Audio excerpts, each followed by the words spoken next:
swinging the camera every which way. I thought the TV was for piloting. Now I can't even see what's 5 feet in front of my ship, in areas where there are obstacles to crash into. According to the best defense of this mechanic I've read, you just have to use the gamepad view to scout out what's ahead of your ship while also shooting. Duh. So now you're using the small, low-res gamepad screen to both target the enemy and intermittently swing your view around to make sure you aren't flying into a building. It's like they tried to make this as shitty to play as circumstances could possibly permit. Using the swap screen button is an overlooked way to improve the targeting view, but it still doesn't explain why having 2 screens is better than 1 in the first place. Why is splitting my attention in this way better than being able to confidently shoot and fly at the same time? Being able to shoot enemies that aren't on the TV is a plus, but that's not something that really matters for Star Fox gameplay unless you go out of the way to force it in. They had to invent enemy types that need to be bombarded in order for this to be useful. The classic approach is that you shoot the enemies while they're on screen, and if you miss, you miss. You play the level again and do better. That's kind of the whole point. Being able to snag a missed enemy isn't worth making the controls so awkward that they become the reason you miss in the first place. The game mostly forces the dual screens as yet another gimmick, another novelty. You have to keep an eye on the TV to watch for a lot of energy shields, which will consume your ship if you get too invested in shooting.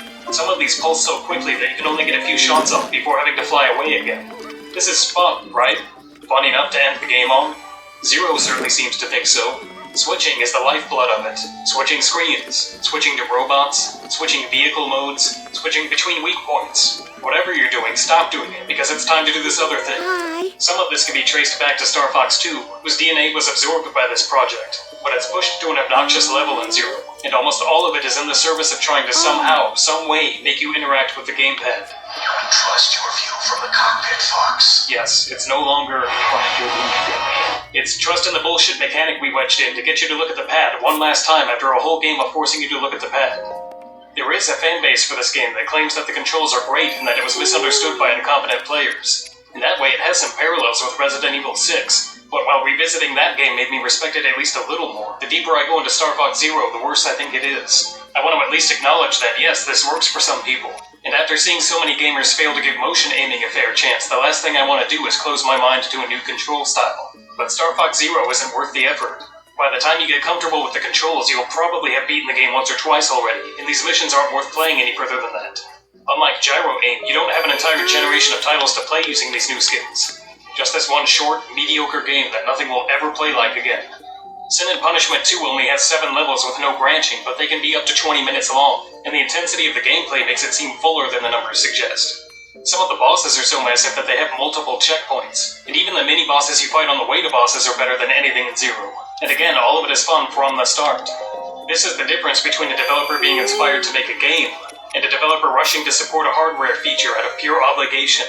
I don't really have any forgiveness for Zero, because it's the very worst kind of Nintendo game. The kind that masquerades as innovation while in reality stifling it. Because every time that people say that gyro aiming is bullshit or that new control methods are a gimmick, they're talking about things like this. And they're right in this case. All the good done to advance motion by other games can get wiped out by one Star Fox Zero. I think the main lesson from the Wii U is that while innovation is important, it also has to have a clear and practical application for what games are doing right now.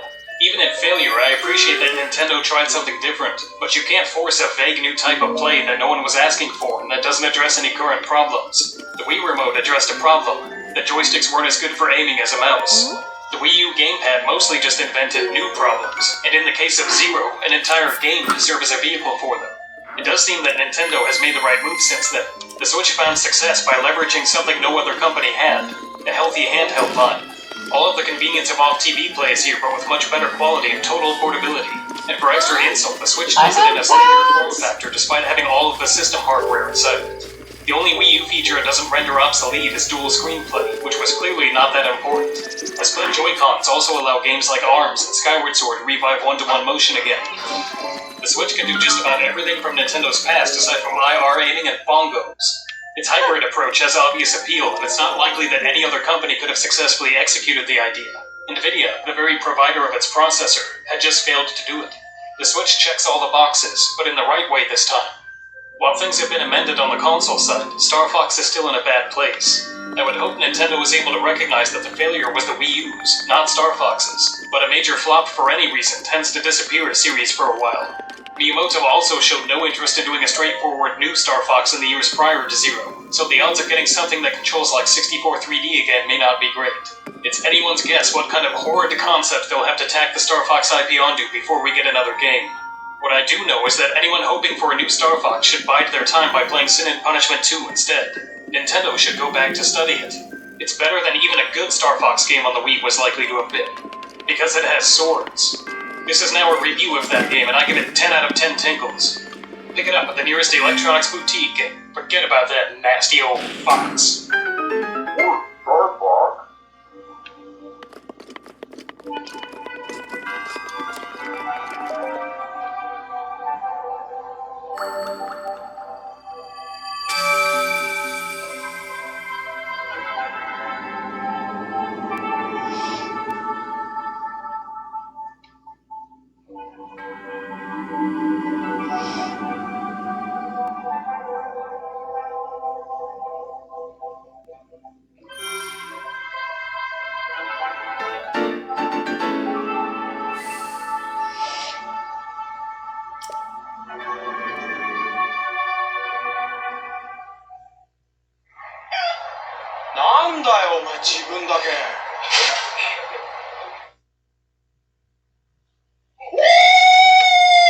Yeah, baby! That's what I've been waiting for. That's what it's all about.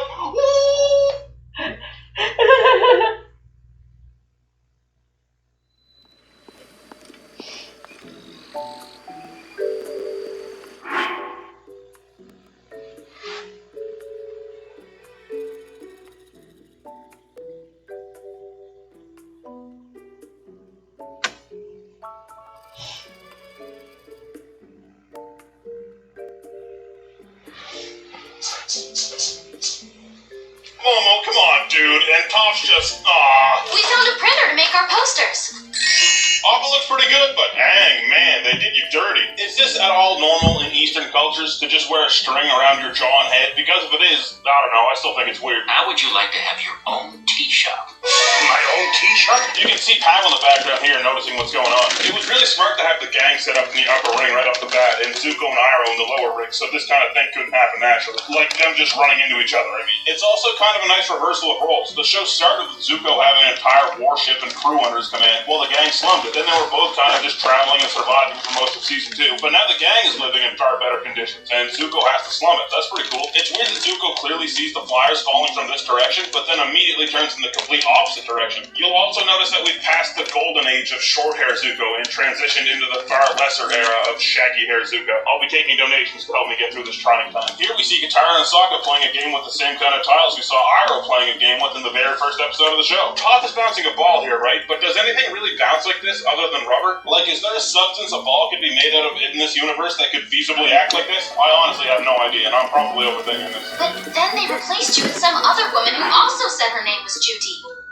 I'm Judy. Yeah, they never really used that lady, did they? Still, it was a pretty cool stinger for the end of an episode. We're fighting out for our own, and you should just stay out of our way. Does Aang use airbending to slam the door here? Because if he doesn't, that's not how that works. Man, did they draw Aang here to resemble how he looked in that one scene in the desert? It looks pretty similar, and he's angry about finding Appa again, so I think even if it's not on purpose, it's pretty cool. Yeah, let's break some rules.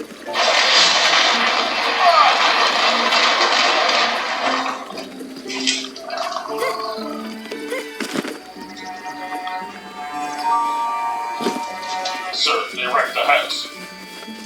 Fuck. I'm so sorry. They don't trust me anymore. I don't think I can keep working like this. Judy, the Earth King has invited you to Lake Laogai. Does this imply... What does this imply? Does Judy know she's mind controlled? She knows about Lake Laogai, but how much does she remember? Does the mind control weaken over time? Is she soundly mind controlled, but this key phrase just like completely mind hijacks her? Iroh has a shirt like this? Anyone in the world has a shirt like this? Definitely not Iroh, I'll tell you that. Zuko undoes his buttons or whatever on his shirt here to take the fly route, but then they're redone up without him actually doing it. Have you ever thought that I want more from life than a nice apartment and a job serving tea? There's nothing wrong with a life of peace and prosperity. I suggest you think about what it is that you want from your life and Why? This little back and forth tees up the later amazing scene really well, and I'm, for once, glad they have it in the same episode, just a few minutes apart. I feel like setting this idea up and having it immediately paid off with a big confrontation works really well, but only because we've seen the fact that Zuko doesn't make his own decisions over the course of the entire show. Someone else makes up his mind for him. Momo is usually pretty organically in the background of a ton of shots, but in this one, they just gave him a wooden pole sticking out of the wall like 6 to 10 feet off the ground. What the hell is this thing used for? Toph, I guess you should just come with me. Why? Because you think I can't put up posters on my own? It's upside down, isn't it? The thing is, if Sokka's holding these right side up for himself, then yeah, this poster probably actually is upside down. Katara? Jet's just over here like, Mom said it's my turn to use the Xbox. Holy shit, Katara, I get that you weren't as sick at waterbending when you left him frozen to that tree, but even then, in the heat of the moment, you weren't furiously bloodlusted and wanted to kill him. But here you are at the drop of a hat throwing icicles at him at extreme speed? This seems like pretty over the top, seriously. Alright, I'm no science guy or whatever, but is there actually any way that ice could dig into solid stone or bricks and actually stick like this? Like they penetrated it? The ice would just break, right? Katara, what is it? Jet's back. Toph has her mouth hanging wide open in surprise here, but she shouldn't have any idea at all who Jet is. Moisture In a or previous shot, it something, I looks don't like there's an icicle down by where Jet's hand is, but not anymore in this shot. Now it's up near his elbow. Also, it looks like this icicle soundly misses Jet's collar here, but in the rest of the scene, it's pinned to the wall. He's not lying. How can you tell? I can feel his breathing and heartbeat. When people lie, there's a physical reaction.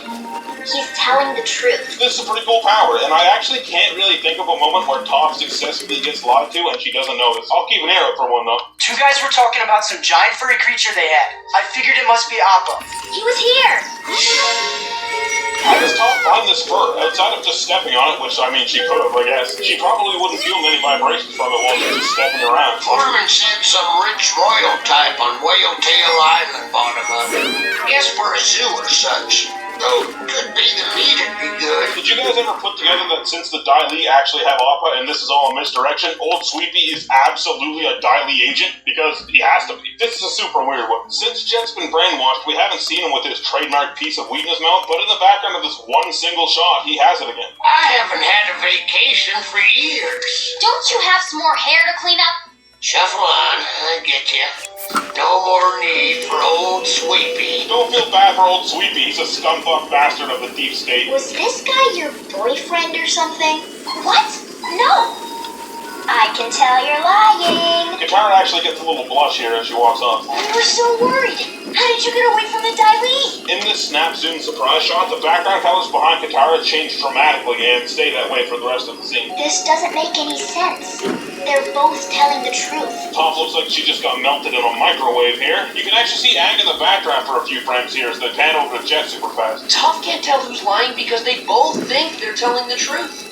Jet's been brainwashed. That's, you know, a pretty far leap in logic, actually. Especially since you just became privy to Toph's lie detector ability. I'm not entirely sure how Sokka connects these dots when they're so terribly far apart. It might actually border on plot contrivance, honestly. Stay away from him. Why did they all just encircle him and close in on him? This is like the weirdest moment ever. Why do they all act like this in unison? Smellerbee literally walks up to be like nearly touching him. I'd freak the fuck out too. Yeah, let's just do a quick establishing shot here before the blue spirit, guys. What should we do for it? Just focus on the full moon? Sure, what could be the harm in that? Out of my way, Skinny.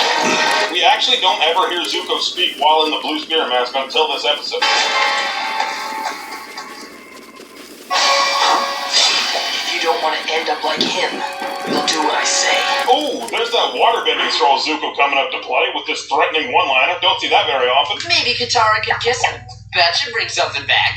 Maybe you should kiss him, Sokka. Wait, why does Toph get a weird smile on her face here at the prospect of Sokka kissing Jet? What is Toph into? What the heck is up with this cow's odd feathers? I've never Some people out noticed there that that. didn't put two and two together somehow. So this is Colonel Monkey, the leader of the Rough Riders. Maybe this'll help. Is this at all how people thought the water healing technique worked? That it could weaken or heal brainwashing? Has there ever been anyone who has gone through this scene without thinking or saying, oh, okay, I guess? It's interesting that Jet sees Long Feng. As far as we know, they've never met. They could have. Maybe Long Feng is the one guy to implant people with the late Lao Ga key phrase, but I would have figured the focus would have been on this guy, the guy who brainwashed them. I'm Judy. Welcome to Ba Sing Se. I'm Judy. Welcome to Ba Sing Se. Okay, turn the show off. Seriously, this might be as creepy as the show gets. Right up there with Ko at the very least. I think it's through here.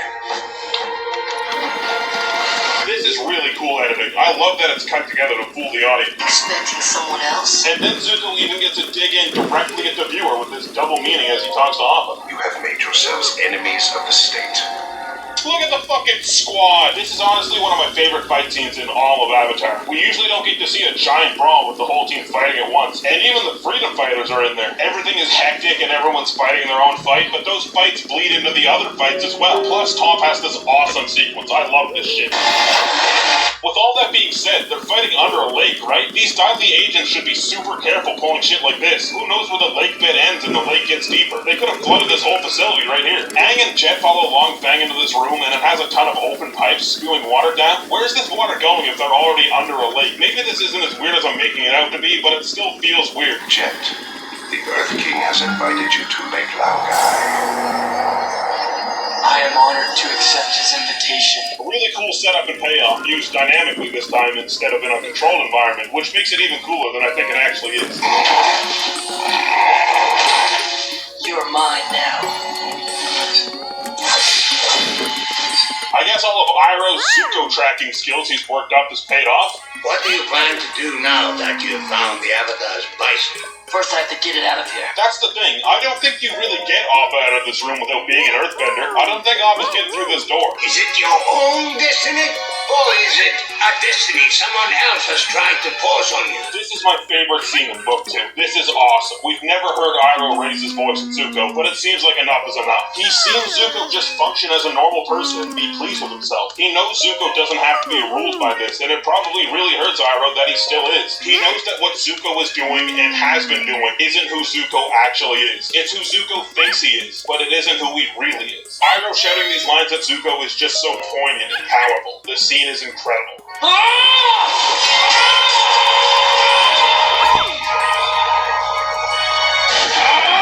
Notice how Zuko's yell actually bleeds into Jet's yell as he fights Aang. This is here to represent that just like Jet, Zuko's been brainwashed to do things that he wouldn't normally want to do. Super cool. Jet, I'm your friend. Are you though? Do it. Do it now.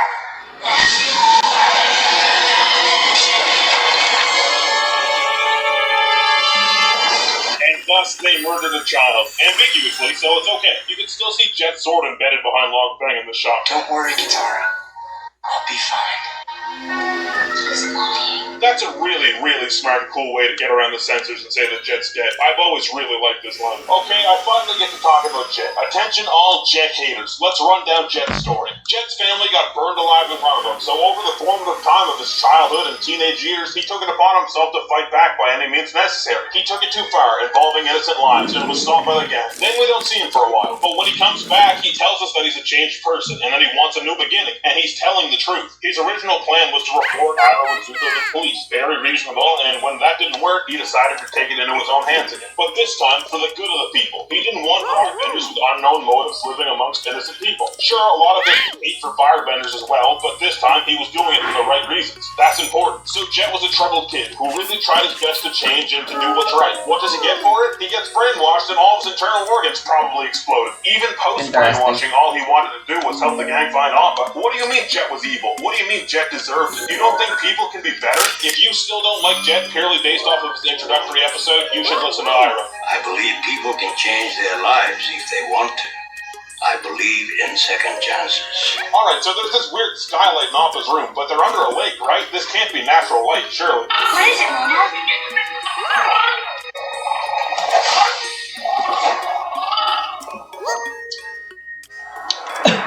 Let's go! Okay, real talk. How did her head become smaller? And she grew up? I mean, who knows how deep the lake is? I don't see a feasible way for Zuko setting him free, honestly. I can handle you by myself. Narrator voice, Long Feng could not handle Appa by himself. Fuck, man, this gets me too. Awesome reunion. Appa being away for episodes and episodes and having the last episode to show the pain he went through makes this moment really, really special. Wonderfully executed. Leave it behind. I I've gone back and forth with what the Blue Spirit actually means to Zuko over the years. At first, you might think it's Zuko rebelling against the Fire Nation because he sets Aang free, but that doesn't actually really track over the rest of the appearances. Well, then maybe it's anger, but Zuko's shown to be angry pretty much all the time, shit, so I don't think that's absurd. it either. Recently, I've come to decide that the Blue Spirit represents desperation. Zuko desperately needed Aang to be free so he could capture him himself. Zuko desperately needed to feel powerful again. Zuko desperately needed to not feel like the vagrants that he and his uncle had become. And Zuko, after now finding out that the destiny he had for so long consigned himself to was once again available to him, once again desperately needed to capture the Avatar. Zuko hadn't even mentioned Aang since the chase, but now that he's right on his doorstep, Zuko desperately needs his father's approval once again, or at least desperately needs to try one more time. Zuko casting his mask away means to me that he's casting these feelings in an inspirational way, and deciding to live now how he wants to live, doing what makes him happy, and he gets to make that decision on what that is, even if it's a quiet life serving tea. This is another awesome one. This is honestly one of the most complete packages Avatar has to offer in a 20-minute episode. Comedy, drama, emotion, action, everything's here. It's paced beautifully, and it doesn't feel rushed even though so much happens. Iroh and Zuko's scene is a highlight of the entire show. Jet's death is incredible, and the Dai Li fight scene is a stand-up. Like, honestly, I feel like this episode is kind of underrated. I don't think people talk about it very much, but to me, this is really up there as one of the best episodes of Avatar. Patreon shoutouts, if you want to be 2 episodes ahead of the YouTube releases, you can support me on Patreon for just a few bucks. Link, as always, is in the description below the video. I know my shoutouts go to my top patrons, Cognomancer, who once slept with your celebrity crush. Yeah, I bet you're jealous now. Fritz Sullivan, master of all animals, whose scientific name starts with X, Z, or Q. Keegan Scott, the one man to ever beat a gorilla in an arm wrestle. Stylos, who is emotionally strong as an ox and physically, well, you know. And Zoopy, who donates all of his disposable income to dolphin charities. Let's just hope they're not using it as military funding. Other massive shoutouts go to my other top patrons: Be My Valentine, Bingo Dingo, Bob Depp, Goat Canuck, Derek Cornwell, DJ Jax, Do Mutual Aid, Eleanor Rose, Glintlock, Louis Petitjean, Nicholas Abbott, Harper Grass, the most super of steppers, and Tiago Nascimento. Next up is the Earth Cake, a good one. A little weird from the structure standpoint, but still good.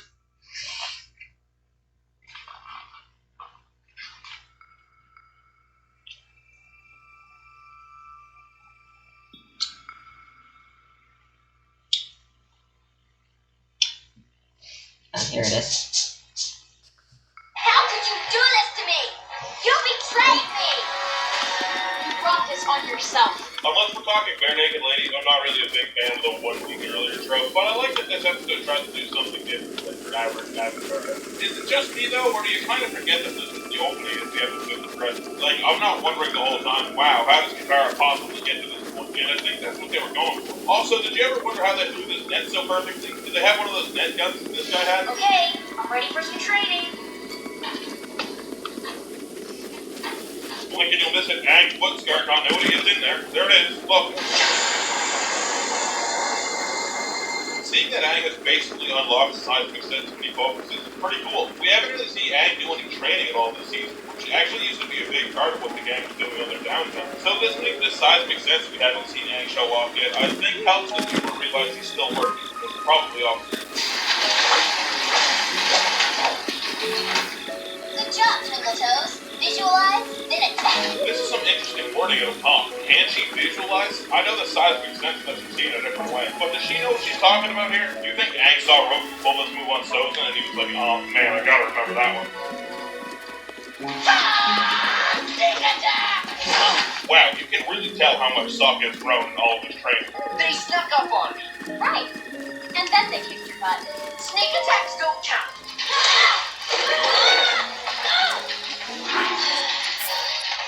This is just a silly little moment, but I like that Toph is seemingly going in for a WWE-style elbow drop, remembering her Earth Rebel days, and Katara looks like she's going for some Daniel San shit. Everyone guesses wrong because the tailor moves rock at the last minute. But I can feel it with my earth bending. This is part of why I don't want to hear about this. Toph needs to feel the vibrations through the ground to see. If she can see this rock on a wooden table, and she can shoot these things out of the sky, we literally have to believe Toph is aware of all Earth and rock at all times. She probably see the fucking moon, for God's sakes. Are Earth bending and moon bending the same thing? Is it a different style, Toph? You there? Want to play a friendly game? How could I possibly play? I'm blind. Toph does her own little sleight of hand maneuver here, actually. She draws the eye's attention with a movement over her face, but with her other hand, she grabs the silver piece from Matt. Bet you never noticed that. Wait, hold on. That's the big man from the headband episode. What are you doing here, bro? Alright, I know it's just for the sake of the shot, and it's supposed to be in slow motion, but if you saw anyone do anything close to this maneuver while playing, playing the shell game, you'd definitely call them out, right? I just wrote a whole thing about how Toph actually picked the wrong shell here according to the shot, but she didn't. She picked the right one. I suck at this game. What the hell? Where did you guys get the money to buy all this stuff? Probably the same place you get the money to keep buying all these giant fucking cauldrons, Katara. This isn't even the same one from the Painted Lady. Toph got us money. He scammed one of those guys in town who moves the shells around all sneaky like. Wait, hold on, Hank. You hate apples. I remember you specifically hating apples. See you later. I'm just saying, this isn't something we should make a habit of doing. Katara's right. Scamming people is wrong. They should just steal this stuff straight up, like the waterbending scroll, or their clothes, or the Painted Lady get up on tilting cheek dancing. I bet Katara would be just fine if they just stole the stuff. But scamming people? That's way of the line. Sorry, I'll personally make you an Avatar promise that we won't make a habit of doing these scams. I don't really like that Aang just straight up lies here, just flat out. But then again, the montage is pretty funny. Nice cut that you can see the soles of Toph's feet here because she kicked out the bottoms of her shoes. Sokka's actually using his sword as a mock billy club here, which I never noticed. My brain just kind of assumed he found a club somewhere to use for the problem.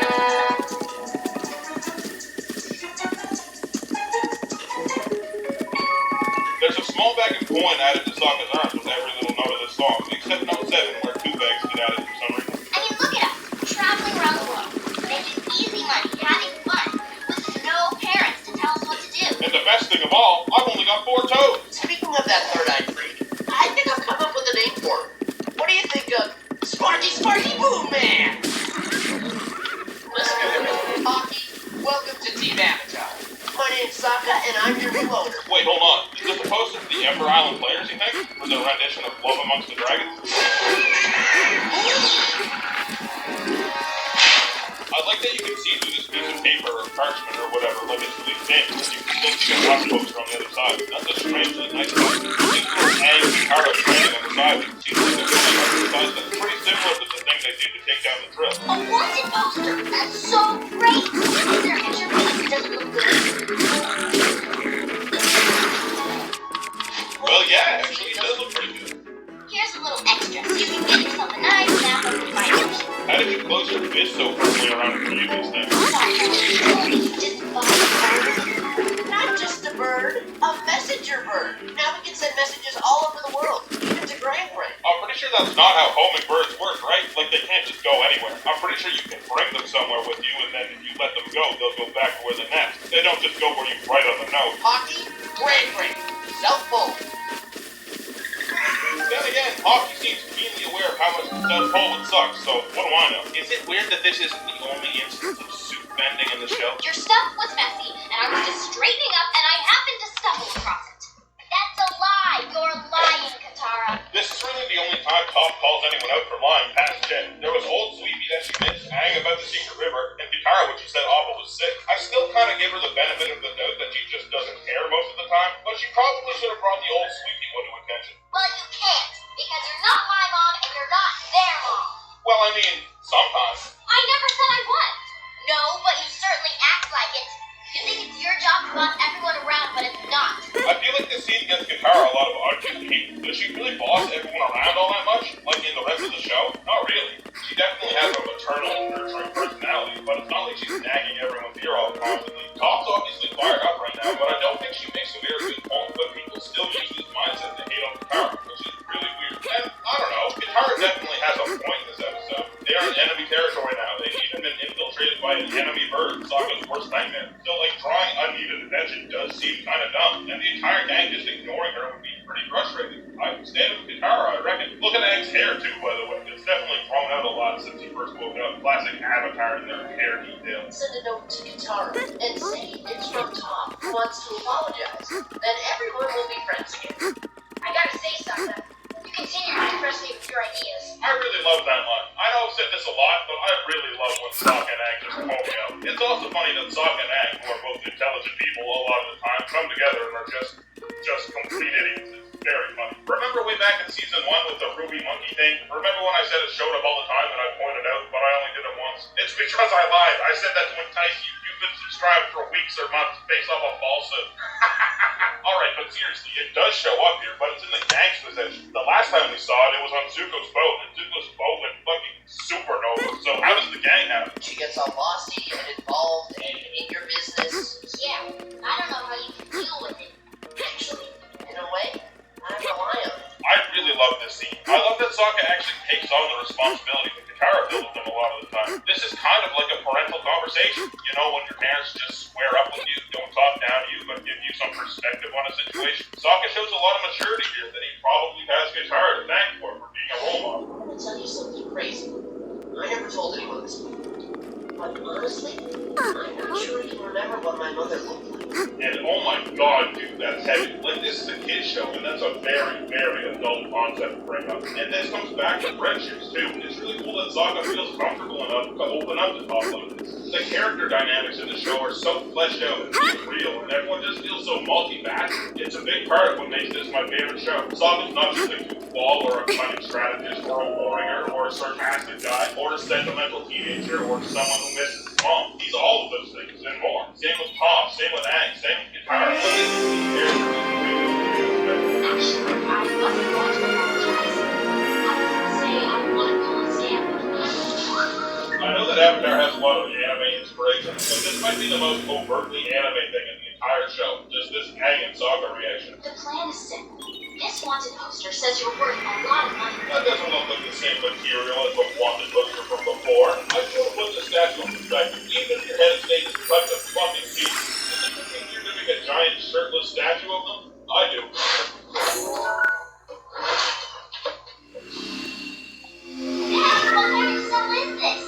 A wood one. I get the idea that they put together Toph and Earthbender, but this is still really, really strange. She hasn't done any metal bending, so why the wooden cage? Combustion Man definitely doesn't know she's a metal bender, and he's the only outside element in this operation. So putting her here seems pretty weird. Also, you just have a wooden cage on standby? That's her.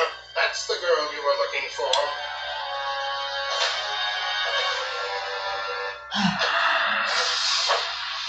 Here's the Ruby Monkey again. He's just chilling. I was really mad when you said that because maybe it's true.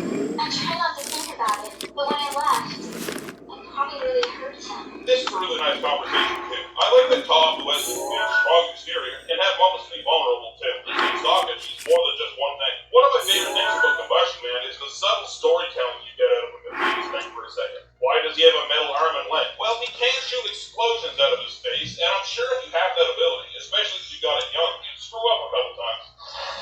It's Sparky Boo Man! You know, I'm starting to think that name doesn't quite fit. It's weird that Sokka gets credit for this joke when all he did was set it up earlier. Aang's the one who gets the laugh here. This is an Aang joke, if you ask me. What are we gonna do? I don't know.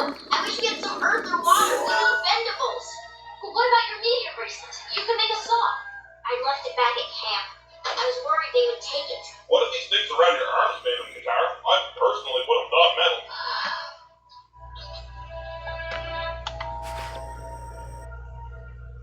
Sweat bending is pretty cool. Another that makes sense moment, but it highlights yet another character trait. She's not just a mother figure, she's resourceful and clever. A lot of cool character work this episode. It seemed like in an earlier shot, Combustion Man should have done some pretty serious damage to the face of the statue, but in these shots it seems fine.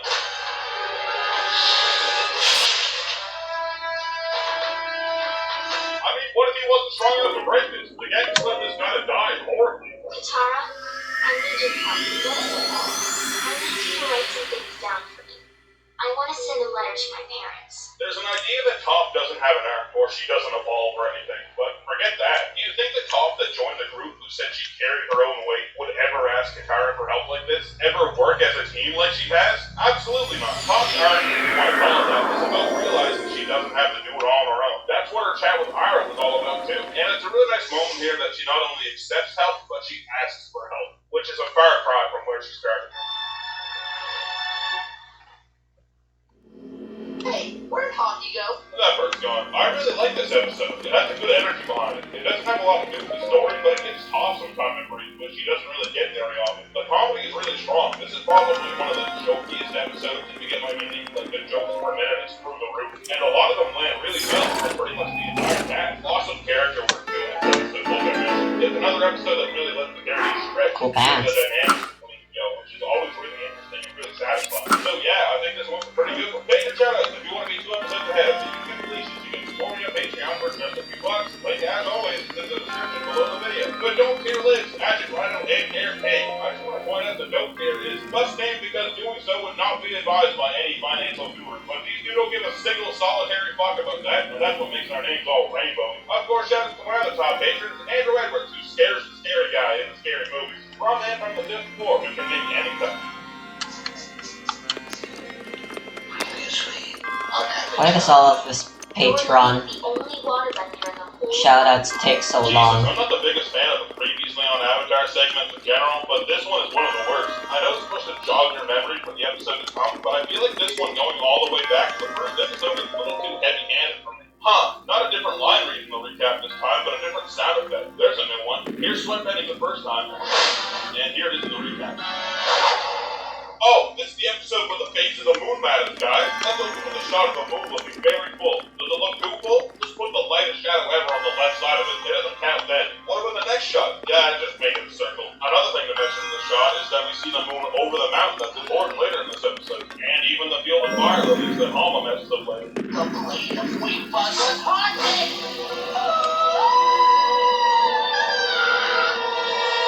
I think I like the man with the sword for a hand better. Door and sword card door. In this shot, looks like Tom shoots her back and Tom being kicked out. Is this one of those, a friend of my cousin, some guy that does half these stories? Happened to Mom. I don't even know. That looks like. Mom turned and saw Nene standing by the fire. She was blue and she was frozen. Well, people's spirits are very blue in this movie, so high story might check out, honestly. Wait, Guy, did you hear that? I hear people under the mountain, and they're screaming. Alright, so Momo being rattled here would actually have me believe that he can understand human speech, but we've been over the fact that he can't. Weird. Hello, Joker.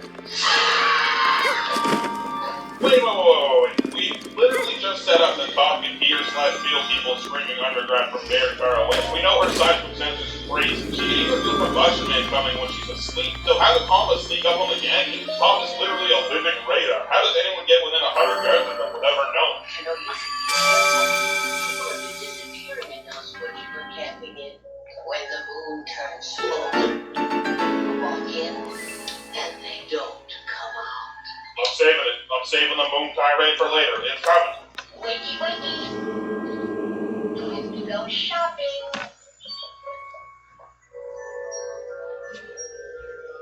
Interesting contrast between Sokka's reaction to shopping here and his reaction 4 episodes ago. Shopping!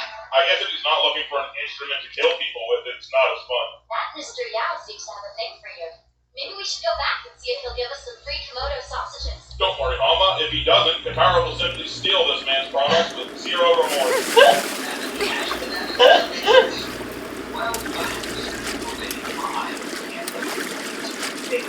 As bananas are largely found on Ingwa Island. Pay attention, this will be on the text. I bet we should go to walk around town and find out what this the environment is making spirits mad. I like that Aang's thinking harkens back to the Spirit World episode, where much of the same thing was happening. Villagers being abducted by spirits. So Aang naturally figures some nature spirit that's pissed off at people for doing something. I like that a lot. And then you can sew on the full mystery we can explain Avatar style.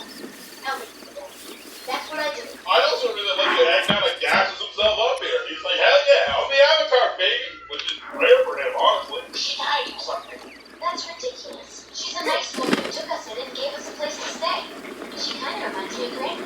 This is a super weird one, but you can see a face in this cabbage. I've heard people say that it looks like Gran as Katara brings her up at the on screen, but I don't know, this just kind of looks like a horrible witch scene to me. Sokka! I've never seen that, and now I can't unsee it anytime I rewatch this episode. I don't know, you're a traveling band of mean motherfuckers, Katara. You literally rocked up on the Earth King and kicked this fucking door down. Getting in trouble with anyone seems like it should be kind of an afterthought. Okay, that's pretty creepy. I mean, I don't want to be close-minded, but if you have a collection of puppets, I do think you're 10% creepier than the average person. It's like having eyes that bulge out of your head, or wearing an anime shirt that's cool. It's empty except for her chest. What? It's treasure! I mean, it's for science. They should check if it's treasure. I have to see what's in there. Wait, what? How did you... Maybe there's a key here somewhere. Oh, hand it over. Wow, this is the one and only episode that Top's meteor bracelet ever comes in hand. Does she even wear it for the rest of the show? I'll keep an eye on it. This is crazy. I'm leaving. Suit yourself. Do it, Tal. It's funny that Katara immediately jumps back to see what's in the box as soon as she hears it open. Funny still is that Tom doesn't care at all that Hama caught them. She's on the same wavelength as me. They're a crack squad. What is she gonna do with them? Sokka, where's your nose? Of course, I can't get all the ingredients I need here, but ocean carnivores are a lot like seafoods if you stoop down. This is a little reference to Bado the Water Tribe. Bado had some sea birds on the fire, and well, he wasn't a fan.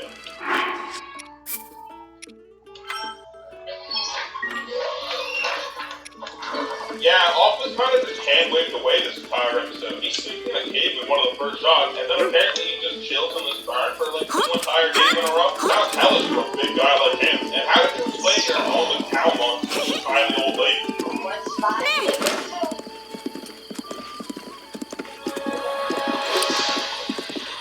Top didn't actually want any lava. Please take your soup back. Also, this is the second instance of soup bending in 2 episodes. There's just as many soup bending episodes as there is blood bending episodes of the show.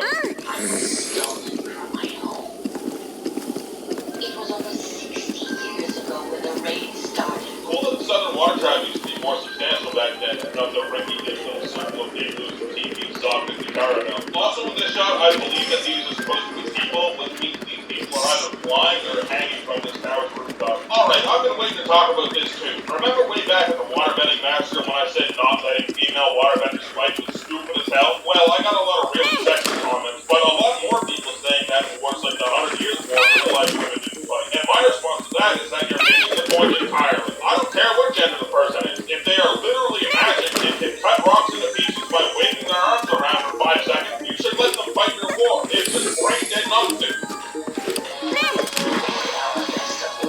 This is the same Fire Nation ship from all the way back in episode 1. Hama had a hand and foot in there. The shots of Hama being captured share a lot of the same shots of Aang. Well, culture is never really A lot rational. of them are pretty much exactly the same shot, which is a really cool thing for them to do. Oh, and canonically, the girl here who bears a striking resemblance to Katara is Grand Grand. Just thought you should know. I was the only one who managed to escape. How did you get away? Blood and bending. I'd like to teach you what I know so you can carry on the southern tradition when I'm gone. It's cool that Katara gets another master here suddenly. It's been a season and a half since she was anyone's student, so I like that she's suddenly the one learning again. This show is really good at keeping things fresh with these characters. Did you know you can even pour water out of thin air? We're finally entering the end game of the that makes sense moments for bending. Once again, things are paced out amazingly. If Katara learned this kind of thing earlier on, it probably would have become a staple of the show, and the writers would have had to write around it a lot. Katara learning the possibility of this now adds up better to why we never see her actually do it. But it's still cool to see that it can be done. They were really smart about it.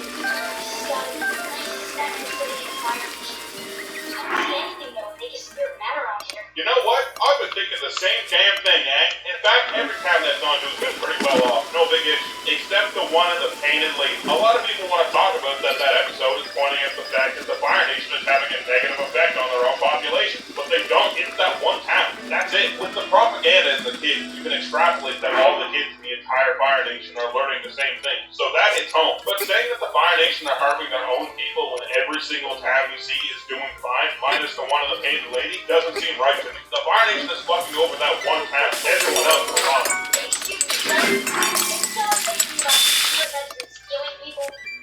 Only one man has saw it and lived. I love the spooky music that kicks in here suddenly. That's super funny. Also, since when is the strap to your sword green?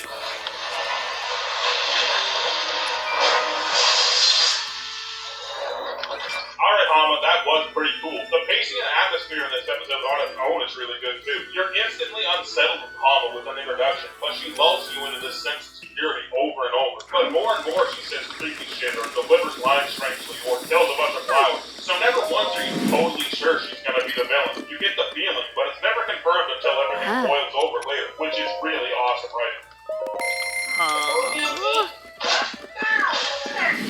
Damn, there are just as many someone hitting their thumb with a hammer episodes as there are bloodbending episodes. There's no boards on Old Man Dink's windows in this shot, but when Aang helps put one up, there's already one there. And then a few shots later, there's suddenly 3 up there. Didn't see no spirit. Just felt something come over me, like I was possessed. Yeah, this is just paced really, really well. Hama just mentioned all living things have water in them, and this guy is saying that he was possessed. You've got just enough hints now to put it together yourself. yourself. And even if you don't, once it is revealed, you can kind of think back to what the show has already told you, and you're like, oh shit, I should have fucking thought of that. This might be one of the most solidly written episodes in the entire show. Yeah, there he is. So I have to bring up the point that out of about 90% of the episodes of this damn show is the full moon. Hama being only able to act out a revenge once a month seems like a pretty good limiting factor, but if you've been paying attention, it turns out Hama can go around bending people pretty much any day of the week.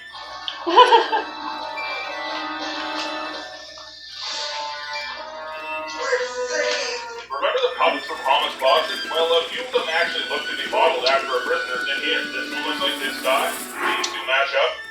And these ones too. That's like pretty dark, right? I like that they set up top and take lots with the meteor bracelet earlier in the episode, so she can actually get these people out of here without metal bending. Hey look, it's an owl pet. We saw one of those back in a pet store in Boston said. And I passed years developing the skill that would lead to my escape. Blood bending. I'm gonna sound like a broken record here, but the way this episode builds up to this moment is so awesome. Everything is revealed so slowly until it finally ramps up to Hama rapidly revealing everything all at once. It's just really good, man. Fuck. They threw me in prison to rot, along with my brothers and sisters. They deserve the same. Oh my god, the animation on this lady goes crazy too. The sound design for bloodbending, the way they draw her, everything goes to 11 in these last few minutes. It's wild. You should have learned the technique before you turned against me. Yeah, I mean, I agree with you on that one. You're not the only one who draws power. My bending is more powerful than yours, Hopper. Your technique is useless on me. Okay, for as good as this episode is, I really hate this. Katara's bending is more powerful than Hama's? What is this, Dragon Ball Z? What is more powerful mean? Can Katara move more water? Does she have more water pressure? This show has done an awesome job of having fights decided by skill and intelligence and by mastery over one's distance, not by having a higher power. Doesn't make much sense, but okay. Major misstep in the writing, and I'm really glad they never bring anything like this back. With that out of the way, this fight is really cool. It's cool to see Katara immediately use some of the stuff Hama's taught her, and they're ripping trees apart and shit. It's very visually striking. Oh, and check this shit out. In this big shot of Katara blocking Hama's attack, you can actually see Katara and Hama's reflection in the little water drop. That's a pretty crazy attention to detail. Like, who would have even thought to include that? I also really love hearing That must have been horrible to draw. I never even noticed. Seems like she probably gets some practice out of actually using the puppets back home. And Hama's a very uniquely powerful villain. He's like a new kind of threat, kind of like a Buster. It's crazy that we're getting down to the end of this show and we're still finding new ways to threaten the group. It's really cool.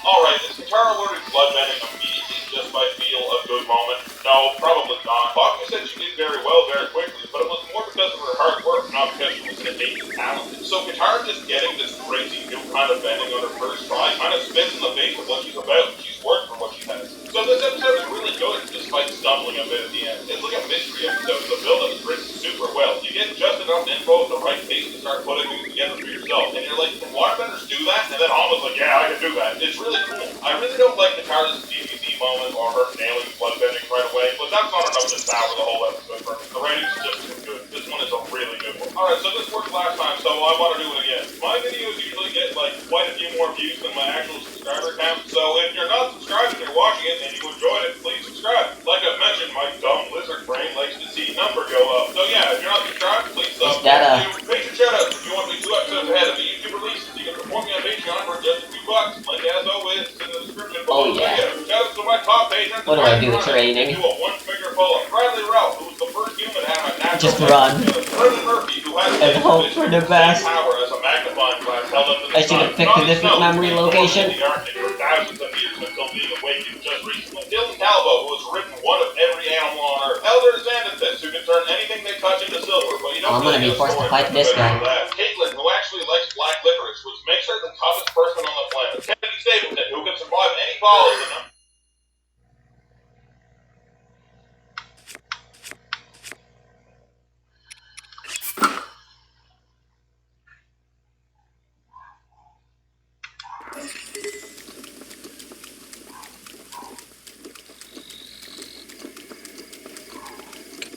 Oh. Aw.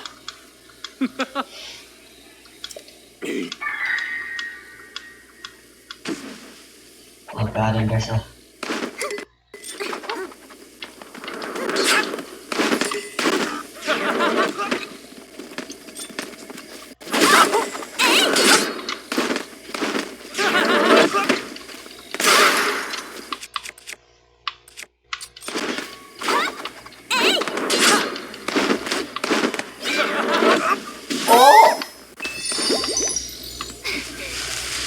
You're way too fast.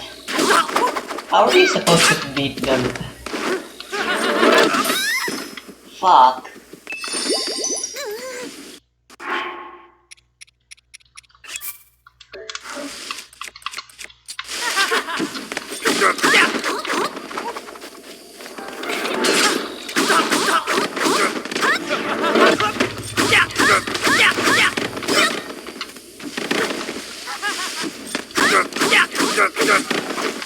Seriously, the only way you can beat them is by flurry rushing them, but I have that disabled.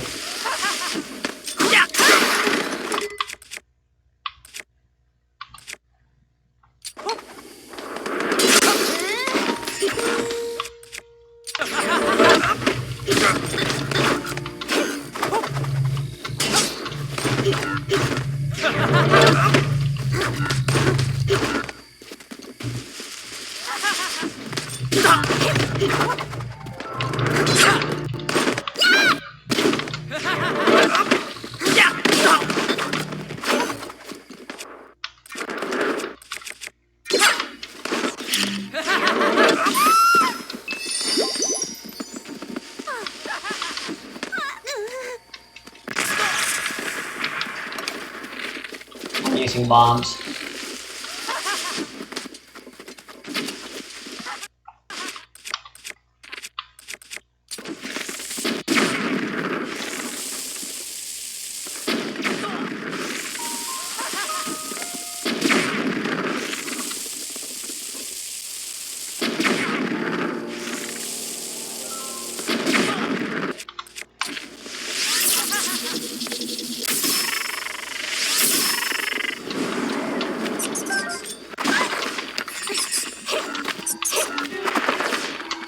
Oh boy, that might have actually killed me.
I just realized it's time to take my medicine.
What?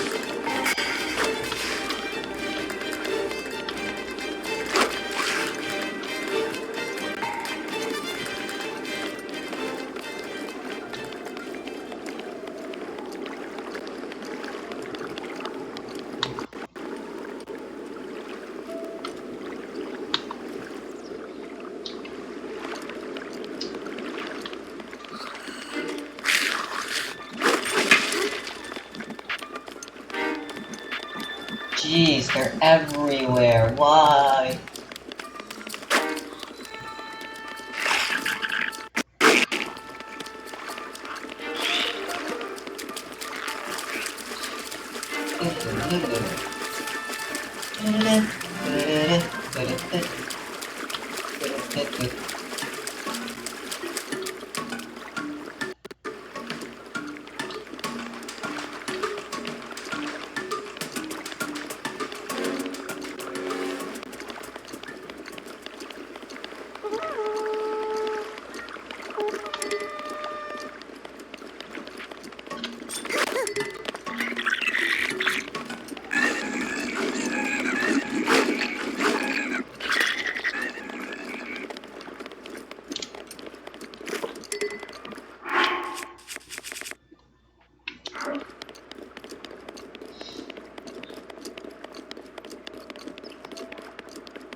Man, I miss the Guardians.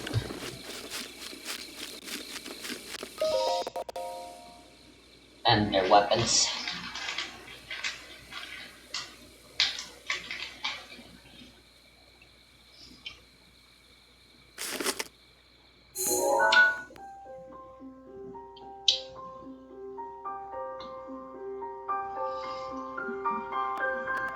Mario Kart is dangerous, but you're in luck because I'm here to keep you safe. Today we'll be examining every track in Mario Kart 8 Deluxe and rating them based on their level of safety so you can know what to look out for next time you're on the road. After each track, I'll take into account the frequency and severity of each safety infraction to come up with a rating out of 10. And at the end of the video, we'll compile all of the ratings to see which track is the safest and which is the most dangerous. Alright, let's kick it off with Mario Kart Stadium. Now, these safety inspections, there's certain things I'll be looking out for. I'm looking for unsafe edges, speed boosts and jumps. I'm looking for any sort of dangerous creatures, vehicles, objects, or even environmental hazards. And I'm seeing our first infraction right here. While I do appreciate the safety code, it's not quite enough to make up for the unsafe nature of these speed boosts. Excuse me, sir, is this vehicle you're operating regulation? I don't think it is. The most dangerous part of Mario Kart Stadium, though, is this vertical loop up here, ending with a big flying jump over a gap. I personally feel like they could have done without that, but overall, this is a pretty safe track. 8.3 out of 10. Here we are now at Water Park, home of these beautiful fish pigs. Now, from what I've gathered, this is an amusement park, so I'll assume they've gone through all the proper measures to make sure everything is safe here. So yeah, it seems like this track is meant for people who can breathe underwater. And believe it or not, I am not a fish pig. So in order to make it through this one, you'll have to hold your breath for a while and dodge some underwater amusement park rides before finishing up the track with an unsafe flying jump. Water Park is a 5.2 out of 10. Next up, we've got what has to be one of the most delicious tracks, but how safe is Sweet Sweet Canyon? First off, we've got some frosting over on the right here, which I imagine can't be very good for the tires, but is it unsafe? I'm not so sure. The first real infraction comes from this big flying jump over some ambiguously yellow liquid. Alright, continuing on, I really like the use of these ice cream traffic cones here. I don't know what they're warning me about necessarily, but they do look delicious. Okay, I think I know what they were warning me about now. Now on to what I would be some kind of bubblegum thing. Don't know why they're eating chocolate on bubblegum, but regardless, these are some unsafe edges. Looks like the chocolate is attracting some unwelcome visitors. Sweet Sweet Canyon is an unsafe track. 1.9 out of 10. Alright, we are way up in the sky at Womp Ruins. Right away, we've got some very unsafe edges, and I don't know about you, but I personally would prefer not free-falling for miles down to the surface. So we're going to continue on now to another dimly lit cave. We've got some unsafe speed boosts along the walls, and whatever, this is actually the most convenient. Definitely a safety violation. Giant rolling stone. Alright, outside the tunnel now, what I'm going to be doing here is purely for safety demonstration, so please do not try this at home. You know, this place has got me thinking. All of these thwomps, all they know how to do is go up and down, up and down. Do you think they ever desire more in life? 5.7 out of 10. Back to the ground now with Mario Circuit. Whoa, looks like we got some jaywalkers here. Listen, I get it. There's not always a convenient crosswalk to get across the street, but on a high-speed track like this, that's just not safe for everyone involved. Something about this bridge seems a little off to me. Okay, yeah, this is totally fine. Let's just continue on here towards the end of the track, and that's what I'm saying about the jaywalking, guys. Come on, 8.1 out of 10. Next up, we've got Toad Harbor, and I gotta say, they're making a good impression right away with these traffic cones. Yeah. I like this stop sign too. Now I know I shouldn't be going that way. Okay, this I'm not on board with though. I'm also questioning the stability of these tents here. I don't know what they're made of, but it's honestly quite impressive how they're holding up. Now this part is interesting because if we go left here, we'll see another stop sign, which is great, but I'm getting a strange, unsafe feeling here. Overall though, as long as you can avoid the trolleys, this is a safe track. 8 out of 10. Okay, I know what you're probably thinking. Haunted Mansion? Definitely unsafe. Well, let's try to be objective here. First of all, these ghosts just seem to be minding their own business, and more importantly, they're not blocking any of the driving paths. I'll admit this bumpy part is a bit unsafe, and that chandelier looks a little precarious, but we're actually walled in pretty securely here. Alright, I'm trying to give you guys the benefit of the doubt here, but if you're trying to drown me, I'm gonna have to mark that one down. Excuse me, sir? I'm not sure what purpose these serve, but I'm gonna go out on a limb and say they're